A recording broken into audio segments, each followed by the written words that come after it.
Be the change you want to see in this world and feel proud to be an Indian. With this, a very good evening, one and all present over here.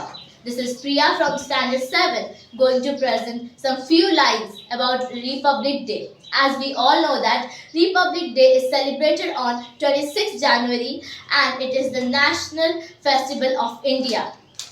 The Constitution of India came into force on this day in 1950. Dr. B.R. Ambedkar, who was the creator of the Constitution played a very important role in shaping it. The main celebration takes place in the Kartavya,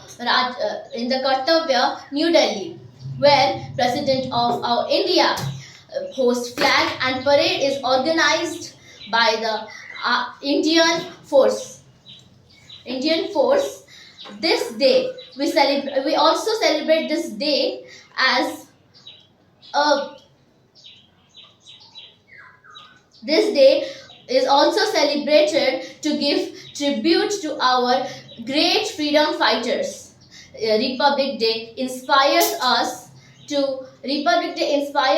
to maintain unity and pride of our India. With this, I would like to conclude. Thank you and have a great day ahead.